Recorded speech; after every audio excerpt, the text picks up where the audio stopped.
A sloth, a donkey, and a curious human. Send a prompt and see what they're doing. One hits record with a question on his mind. Two brothers pick it up, see what they find. Corn takes his time, Herman's got the facts. Back and forth, they never hold back. My weird prompts, come on in, that's where we begin. My weird prompts, glad you're here. This episode was generated using artificial intelligence. Please verify facts. You know, Corn, this whole show runs on GPU compute, and we wouldn't be here without Modal. Seriously. And that's what powers all our text-to-speech. Everything you're hearing right now.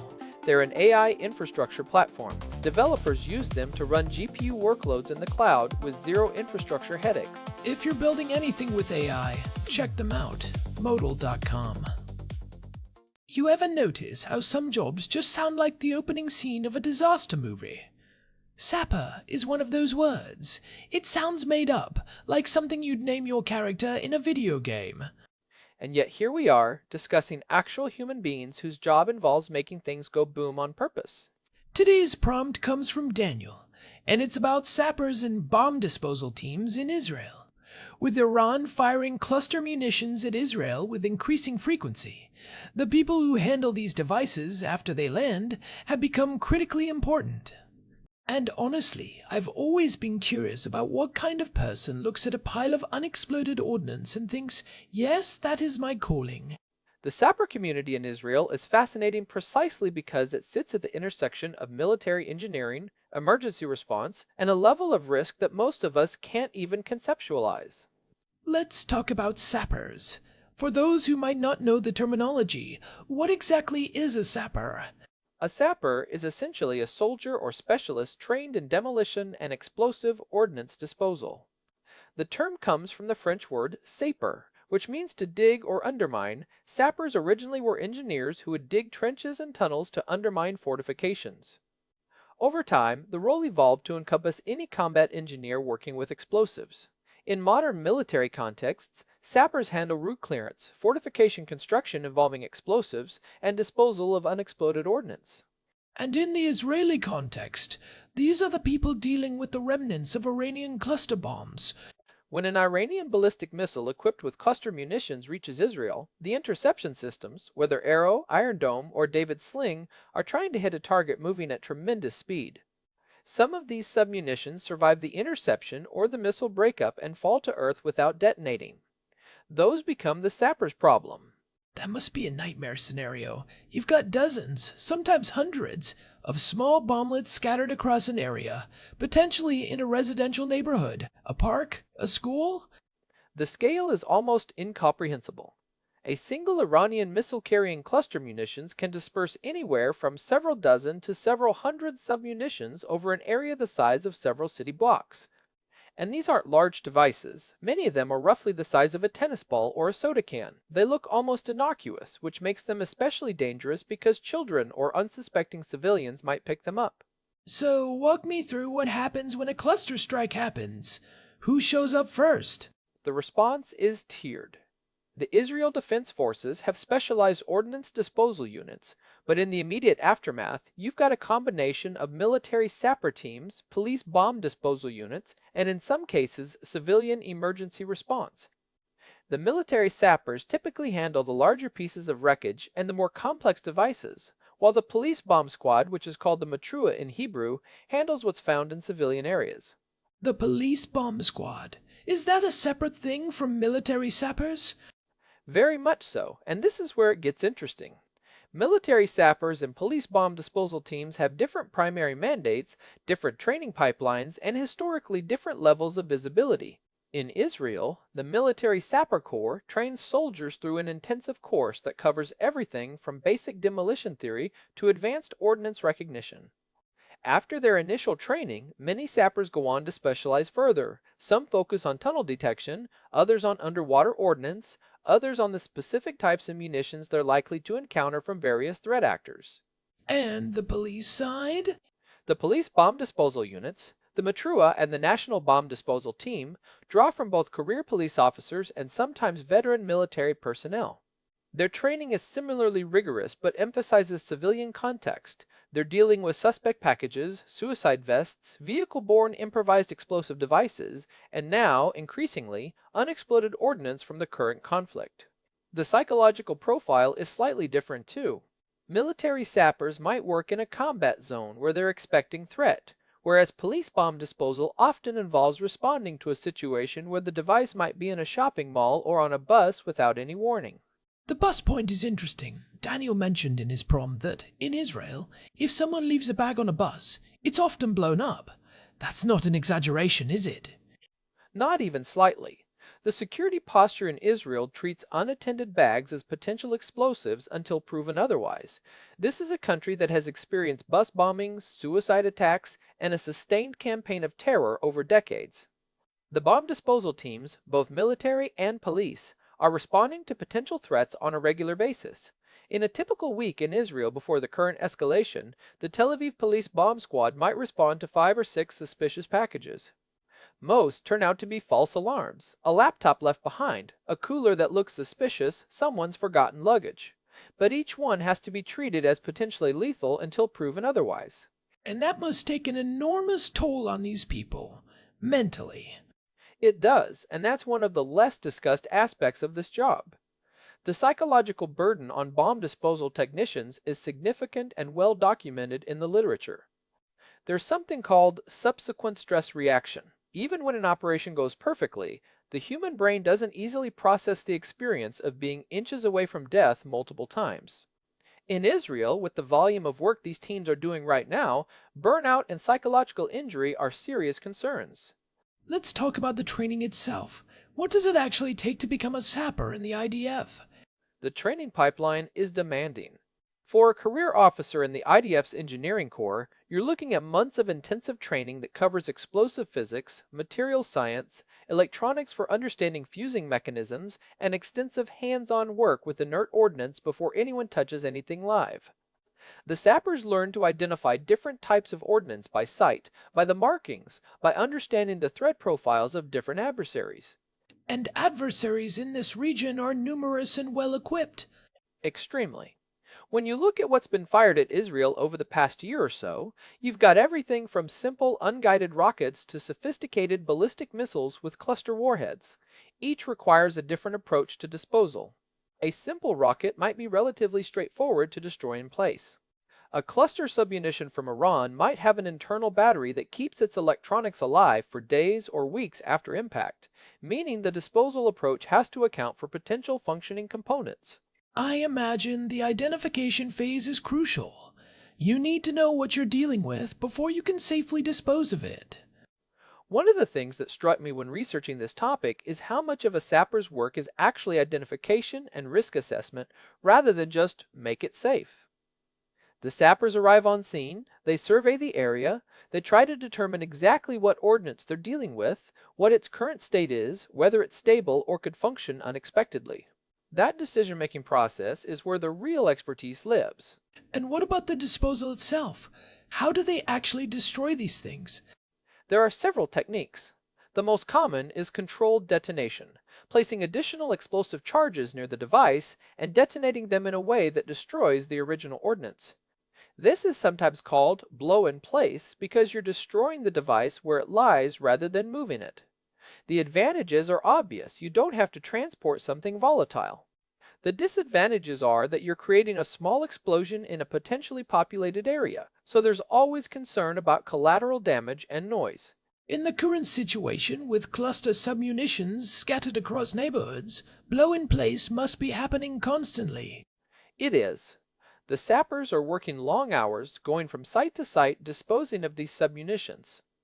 There's been coverage of teams from the IDF's engineering corps working alongside police bomb disposal units, all of them dealing with the aftermath of the Iranian strikes. The scale of the problem is enormous. When you consider that a single missile might disperse hundreds of submunitions, and Iran has fired dozens of missiles with cluster warheads, you're potentially talking about thousands of individual devices that need to be found and disposed of. Thousands. Let that number sink in for a moment.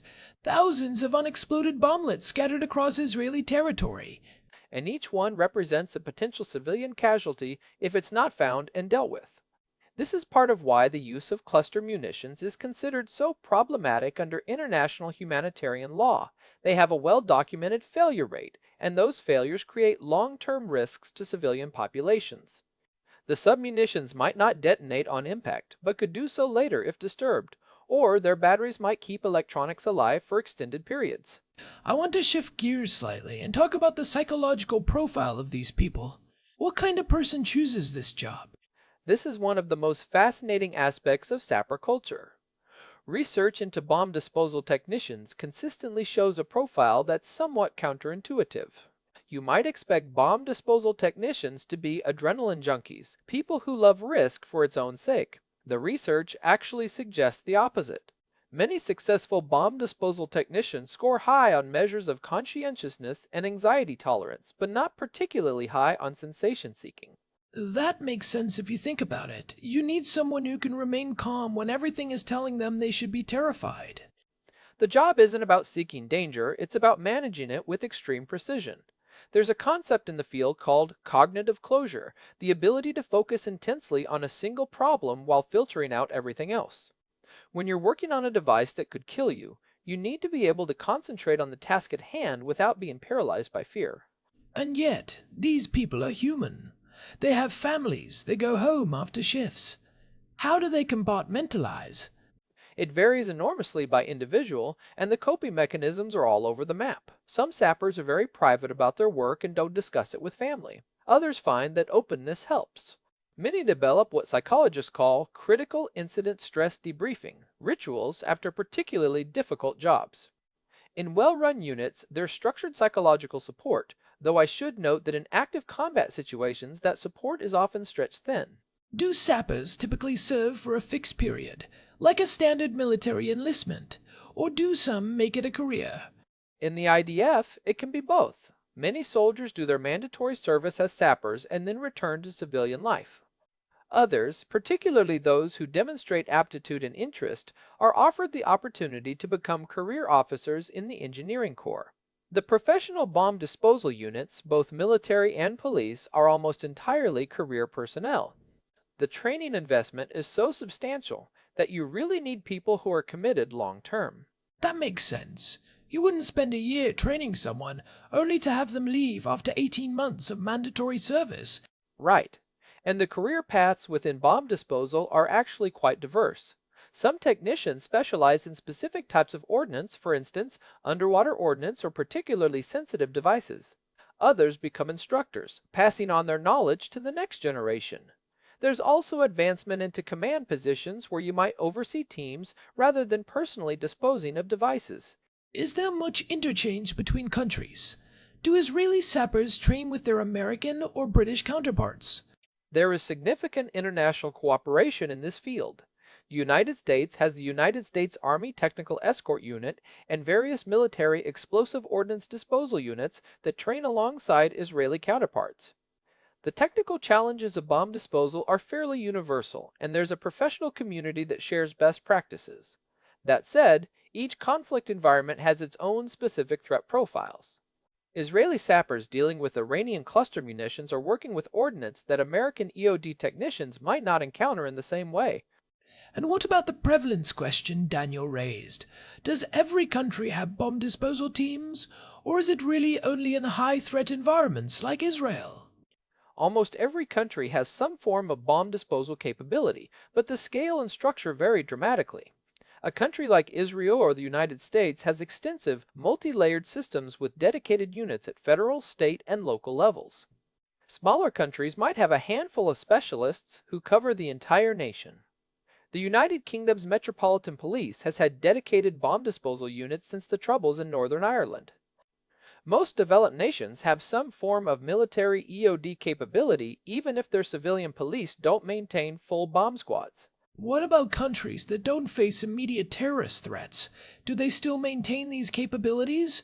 They do, for several reasons. First, there's the historical legacy. Many countries built these capabilities during World War II or the Cold War and have maintained them. Second, there's the issue of legacy ordnance. Many countries still have unexploded bombs from past conflicts.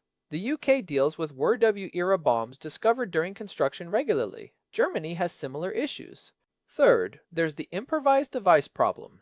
Even countries without terrorism issues still have to deal with suspect packages, and occasionally, people who construct devices for various reasons. Even in places like New Zealand or Canada. The Royal Canadian Mounted Police has explosive disposal units. New Zealand has specialist capabilities. The frequency of callouts might be much lower, but the capability exists.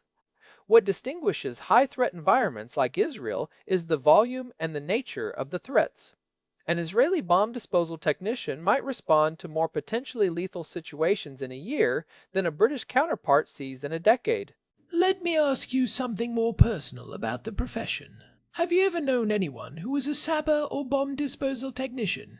I have, actually, and it shaped how I think about this work. A friend's father served in British Army bomb disposal during the Troubles. He never spoke much about it during family gatherings, but occasionally, when the conversation turned to risk and uncertainty, he'd say something that gave you a glimpse into what he'd experienced. He retired in his 40s and spent years dealing with nightmares. But he also spoke about the profound satisfaction of knowing that every device he made safe was a potential tragedy averted. That sense of direct, tangible impact, that's something a lot of people never get from their work. There's something almost philosophical about that, isn't there? The sapper's work is binary in a way that's rare. Either you succeeded or you didn't. There's no partial credit. And it's something the profession grapples with. The psychological literature on bomb disposal technicians frequently mentions this binary outcome structure. When you succeed, no one knows what didn't happen. When you fail, it's catastrophic. That asymmetry weighs on people over time. Let's talk about the specific Israeli context a bit more. Given what Iran is currently doing with cluster munitions, what's the state of sapper operations there right now?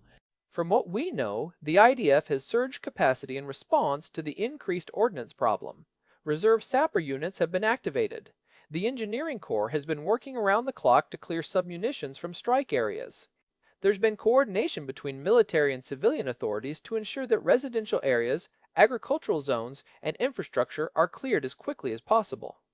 But the scale of the problem means this will be an ongoing effort for months, possibly years. Years? That's striking. Cluster submunitions from previous conflicts have remained dangerous for decades. Unexploded bomblets from World War I are still found in European fields. The submunitions Iran is using are designed to be durable. They need to survive dispersal and impact. So while the immediate surge in activity will eventually decline as the most heavily affected areas are cleared, the baseline of work remains elevated for the foreseeable future. I want to ask about the decision-making process during a disposal operation. Who decides whether to blow something in place versus trying to move it? That decision involves several factors. First is the type of ordnance. Some devices are more stable and can potentially be moved. Others are so sensitive that movement could trigger them. Second is the location. A device in an open field might be safer to blow in place than one in a densely populated area where the shock wave or fragmentation could cause collateral damage. Third is the equipment available. Sophisticated robots can handle some devices remotely, reducing human risk. Fourth is time pressure. Sometimes you need to make a quick decision because people are in danger. And robots come into play here? Bomb disposal robots have been in use for decades, and they've become increasingly sophisticated. Modern EOD robots can do everything from reconnaissance, driving up to a device and inspecting it with cameras, to actually placing explosive charges for controlled detonation. These robots keep the human operator at a safe distance, which is obviously valuable. But not every situation allows for robot deployment, I imagine. Correct. In tight spaces, in complex terrain, or when you need tactile feedback about a device's construction, human technicians still go in manually. There's also the issue of resources. Even wealthy countries don't have unlimited robots, and in a surge situation like Israel is experiencing, the demand for robotic support almost certainly exceeds the supply. Let me shift to something Daniel specifically asked about. The kind of person who is attracted to this job. Is there a personality type? Research suggests several traits are common among successful bomb disposal technicians. High conscientiousness, the ability to be thorough and methodical. Strong emotional regulation, the capacity to manage fear without being paralyzed by it. Low sensation seeking. Many studies show that sensation seekers actually perform worse in high-stakes bomb disposal scenarios because they're more likely to take unnecessary risks. So the Hollywood image of the reckless adrenaline junkie is wrong. Largely, yes. The most effective bomb disposal technicians tend to be methodical, careful people who are genuinely motivated by problem solving and the satisfaction of making things safe. They're not seeking danger, they're seeking to manage it. That said, there are always individual variations, and the culture of any unit shapes the people it attracts. Does the culture vary significantly between countries? It does. Military sapper cultures often emphasize brotherhood, technical expertise, and a somewhat fatalistic acceptance of risk. Police bomb disposal cultures might be more civilian-oriented and emphasize the public service aspect. Israeli units specifically have their own culture shaped by the unique security environment. There's a sense of direct personal stakes that might be different from, say, American units that aren't facing immediate rocket attacks while they work. What about recruitment and selection? Are there aptitude tests or psychological screenings? Yes, particularly for professional bomb disposal units. The screening process typically includes psychological evaluation, aptitude testing for technical comprehension, and often physical fitness assessment. The goal is to identify people who have the right combination of temperament and ability. Not everyone who wants to be a bomb disposal technician is suited for it, and the screening process is designed to filter those people out before they end up in a situation they can't handle. I imagine the physical fitness component is important, but not in the way people might think. What are you getting at? Well, bomb disposal isn't necessarily about being strong or fast. It's about being able to wear heavy protective gear for extended periods, maintain fine motor control while wearing thick gloves, and stay focused for long periods of time. Right. The bomb suit, which is officially called an explosive ordnance disposal suit, can weigh 30 pounds or more. Wearing it in the Israeli summer heat while working on a delicate procedure is physically demanding in ways that aren't obvious from the outside. Cardiovascular fitness, endurance, manual dexterity despite the gear, those are the relevant physical attributes. Let's talk about what happens after. Post-disposal, what goes into analyzing these devices? Intelligence gathering is a crucial part of the overall process. After a device is safely disposed of, the fragments and remnants are collected and analyzed. Sappers document everything they find, the type of ordnance, its manufacturer if identifiable, its fuse mechanism, any unique features. This intelligence feeds back into understanding what adversaries are deploying and how those systems evolve over time. So sappers are also intelligence collectors in a way? There's a direct intelligence value to the work. Understanding Iranian cluster munition designs helps predict future threats and develop countermeasures. The technical intelligence gained from recovered submunitions might inform everything from air defense algorithms to diplomatic efforts to stem the proliferation of certain weapon systems. Let me ask a more personal question. What would you say to someone considering this career path? I'd say first, understand what you're actually signing up for. The glamour of movies like The Hurt Locker doesn't capture the reality of months of training, followed by years of routine work punctuated by moments of terror. Second, the psychological dimensions are real and should not be underestimated. Find a unit or organization that takes psychological support seriously. Third, the satisfactions are genuine. If you find the right fit, there's a particular pride in work that directly saves lives. And Korn's practical advice. Make sure your marriage can handle it, because I imagine the stress bleeds into home life in ways that are hard to predict. That's fair. Many bomb disposal technicians report struggling with intimacy and trust issues. It's hard to be fully present at home when part of your mind is always processing risk. But many also find that the job gives them a perspective on what's truly important that enriches their family life.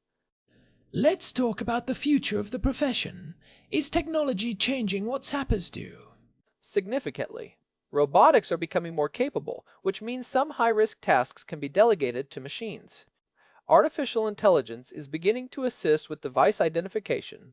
Imagine a system that can look at an ordnance and cross-reference it against a database to provide instant identification and disposal recommendations.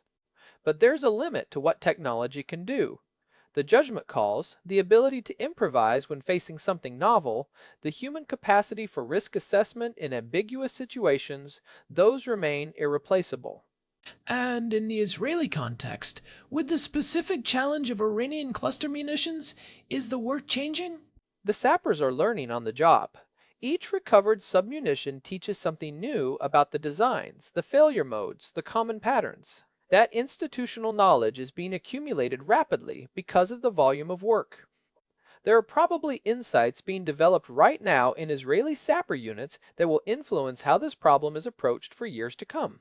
What's the scariest part of this job from the human perspective? I think for most sappers, the scariest part isn't the physical danger, it's the uncertainty. The feeling that you might have made a mistake, that you might have misidentified something, that the device you're working on might do something unexpected. That ambient anxiety never fully goes away, even after hundreds of successful jobs. There's no certification you can earn that makes you fearless. Experience builds competence and confidence, but fear is a rational response to genuine risk.